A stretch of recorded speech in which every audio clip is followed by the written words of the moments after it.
Hi guys, scenthound here today, coming to you with a product by Miller Harris of London, which is called Poirier Soir.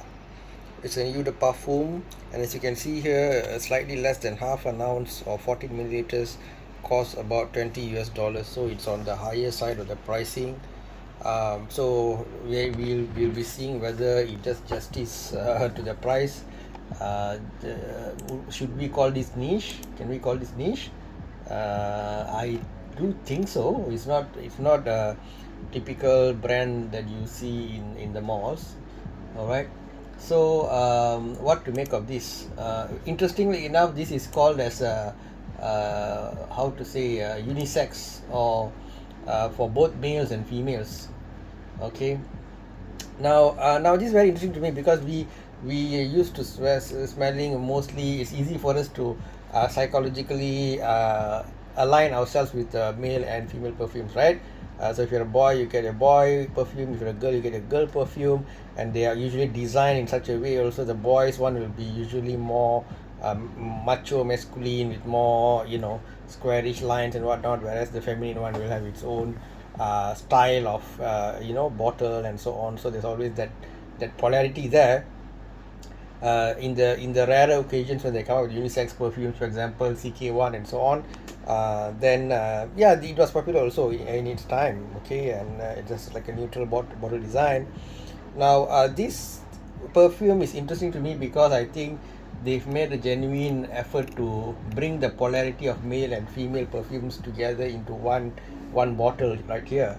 Whether people are going to take to it is a question mark, but it's definitely an interesting attempt, and definitely something that you should of course check on your nose, take your time to smell some samples, and decide before jumping on and buying this product. Okay, so this perfume is launched in 2015 by the nose of Mr. Matthew Nardin. All right, so as I mentioned, the blending is quite quite a lot of notes. So if you look at the top notes alone, bergamot, targets, which is I think a kind of flowers, spun sugar, black currant, rum, pear with mid of Turkish rose, peony, birch, some spices, and a base of white cedar, ambret, and cashmere wood.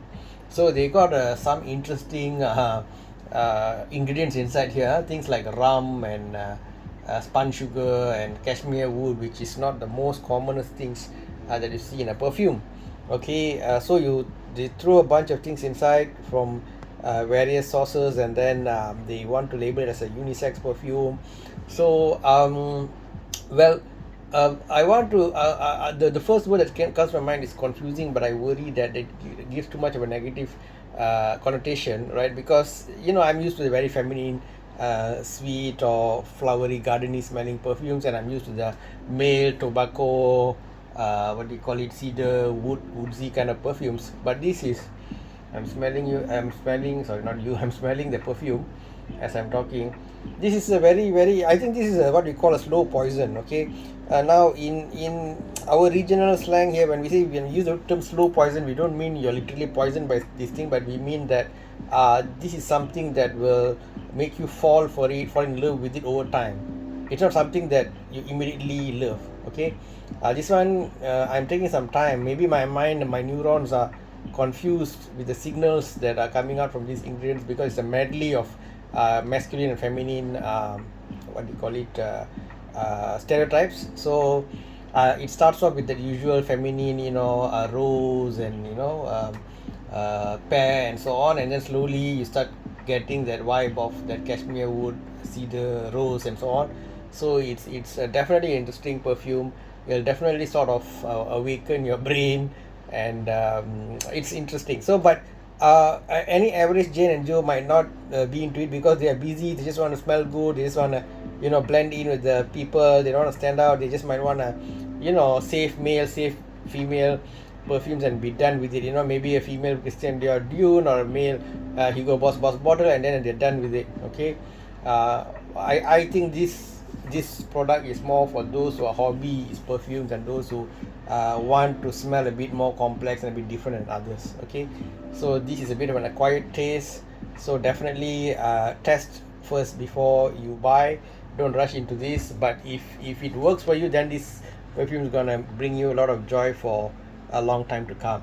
Okay, so I will give this a 3 out of 5. The price is a bit on the highest side. If they could have polished that a bit more and polished the blending also a bit more, maybe I could have given it a higher mark. So tell me your thought, guys, about this Mila Harris Poirier Don Soir. How do you feel about it? Okay, otherwise that's it from me, Scenthound. Take care, stay safe, bye bye.